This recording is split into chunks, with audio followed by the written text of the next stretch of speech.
Voilà, on est toujours sur le premier rassemblement électrique en Bourgogne. Et on se retrouve avec nos deux super-héros, super motards, Alex et Roland, qui vont nous présenter leur beau projet et puis aussi leur monture. Eh bien, bonjour à tous, je me présente, je suis Roland, alias Captain Baco sur Instagram. En fait, on est sur des motos électriques déguisées comme ça. Enfin, c'est déguisé, ouais, on va dire ça comme ça. Mais pour la bonne cause, en fait, c'est pour les enfants qui sont hospitalisés dans les centres hospitaliers pour des problèmes graves ou moins graves, soit-il. Et on est là juste pour leur rendre visite, que ce soit à Besançon, Dole ou dans tous les hôpitaux de France, sur un tracé du Tour de France, et pour leur faire un petit coucou et leur faire changer leur quotidien. Je vous passe Alex. Oui, bonjour à tous. Donc Alex, alias Iron Electric, Iron Elec. Donc oui, nous sommes sur des motos électriques Zero Motorcycle S, donc des équivalents 125. Donc là, la mienne, elle est chargée comme pour le Tour de France, du coup, avec toutes les sacoches de voyage. Et donc là, le prochain Tour de France, ça va être le Gazoat au mois d'août, avec que mon ami Roland va faire avec une autre amie. Son Instagram, c'est From the Ride, c'est ça? Et donc cette amie, elle va partir sur une moto thermique. Notre capitaine va partir sur une moto électrique. Et le but du jeu, je lui donne la main.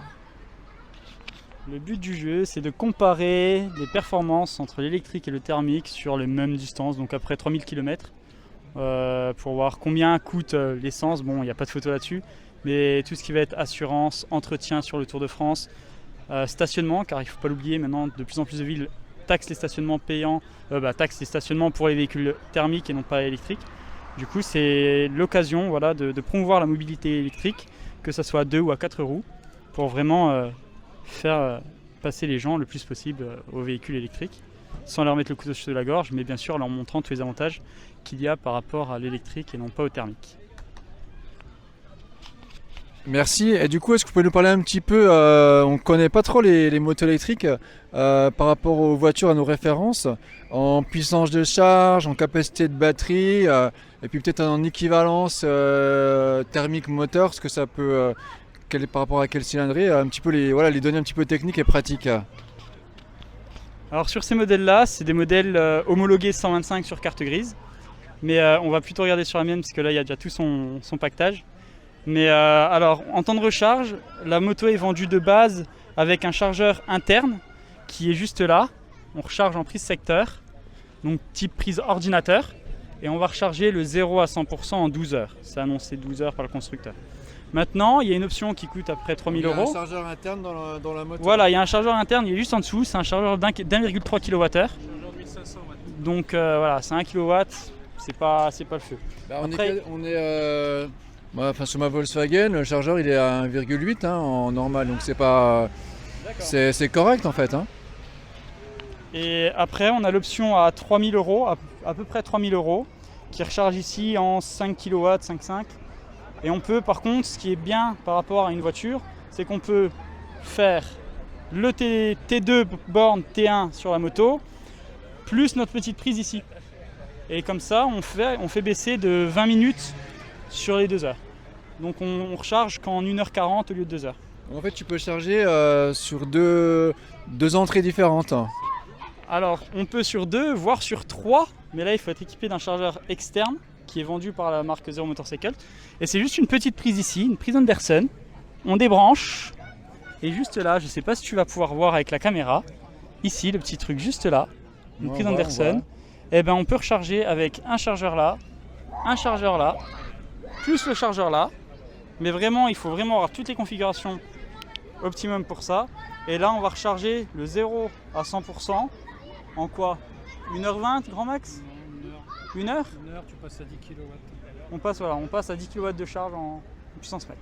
Après, tu passes quasiment à un C de charge. Ouais. Oui, du coup, au maximum, tu vas pouvoir recharger à 10-11 kW sur un pack batterie comme ça. Le pack batterie sur ce modèle-là est de 14,4 kWh. Donc tu recharges quasiment à 1C. Donc tu recharges en un peu moins d'une heure. 1h10. Et après en autonomie, donc si tu roules à vitesse constante à 90 km/h, tu vas faire à peu près 200 km. Voilà, après c'est comme n'importe quel véhicule, plus tu vas tartiner et plus tu vas consommer. Et puis aussi, je pense les températures en hiver aussi jouent un petit peu. Tu perds, moi je fais 200 km l'été, j'en fais 150 à 170 l'hiver. Ouais, donc c'est à peu près le même rapport que sur nos voitures sans pompe à chaleur par exemple. Ok, mais en tout cas c'est une belle découverte. On t'a suivi tout à l'heure et puis après quand il y a eu la double voie, on n'a pas pu te suivre. En tout cas, on vous souhaite des belles aventures. Puis on va suivre ça, on va mettre les liens pour s'abonner. Puis on va vous suivre sur les réseaux Instagram. Et puis s'il y a des partenaires qui veulent vous soutenir, des partenaires des sociétés, voilà, ils peuvent le faire en vous contactant. Abonnez-vous, like. Dans tous les cas, abonnez-vous, likez et partagez autour de vous. Et c'est comme ça que vous nous aiderez en priorité. Et après, il n'y a pas de souci pour ceux qui veulent nous soutenir plus intensément. Contactez-nous. Merci et bonne route, à bientôt.